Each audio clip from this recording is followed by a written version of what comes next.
This case study will look at excess water management in Rotterdam, the Netherlands, and make suggestions as to how, in its bid for climate change resilience, Sydney can learn from the measures imposed in Rotterdam. First, we need to compare the two.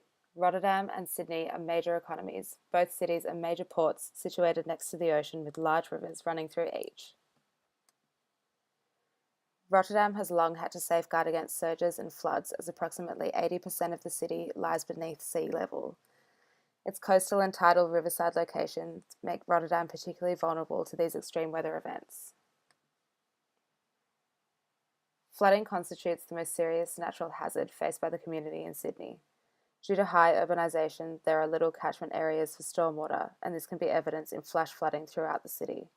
The cost to communities and infrastructure is estimated at $600 million annually. The following are measures Rotterdam has implemented. Firstly, the Mazelint is a robotic computer-controlled mechanism consisting of 2 arms, each 360 metres in length. It is one of Rotterdam's major defence strategies against storm surges from the sea. When necessary, the arms close to form a wall over 3 metres high, repelling dangerous water. To date, the Mazelint has not been required for use. However, with rising sea levels and increasing veracity of storm surges, it is anticipated that the barrier will be of use to protect around 1 million Dutch people in a 100-kilometre area. The Water Square is located in Rotterdam, consisting of 3 tiered areas which serve the public as a community meeting space.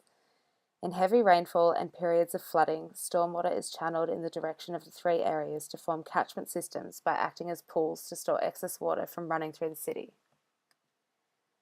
Green spaces form a buffer to absorb excess rainwater to reduce runoff speed and also to ease pressure on drainage systems. Green spaces further filter dust particles from the atmosphere and aid as a shield against CO2 emissions. Rotterdam has 130,000 square metres of green roofing. The floating pavilion is comprised of 3 domes reaching over 12 metres high. The pavilion has very low energy needs due to its material composition and uses solar power for all its energy, purifies its own water for discharge back into the ocean.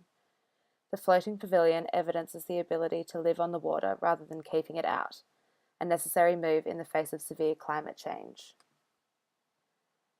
Rotterdam understands that it is at war with the water.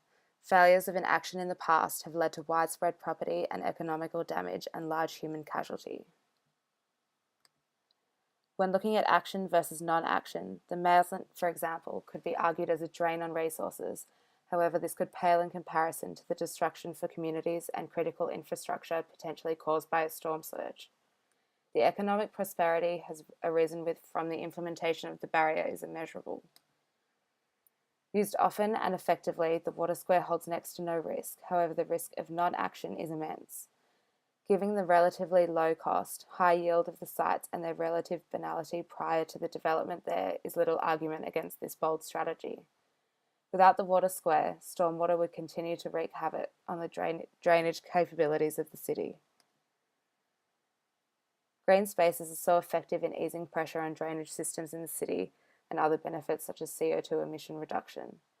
The risk of non-action sees Rotterdam fall behind the rest of the world when it comes to climate change action, as the Rotterdam Climate Initiative aims to have reduced CO2 emissions by 50% and to have made Rotterdam 100% climate-proof by 2025. As you can see, Rotterdam is a leader in water management. So what can Sydney learn from Rotterdam? It's a 3-step approach. The key lessons to be learned from Rotterdam come in many forms, the main being that it proactively strategises its defence against climate change. Construction of storm surge barriers which direct water away from catchment areas to ease pressure on current infrastructure could work well in Sydney. Sydney could utilise carbon-neutral and effective design solutions similar to the Water Square and Rotterdam use of green spaces to absorb much of the heavy rainfall to drain the city.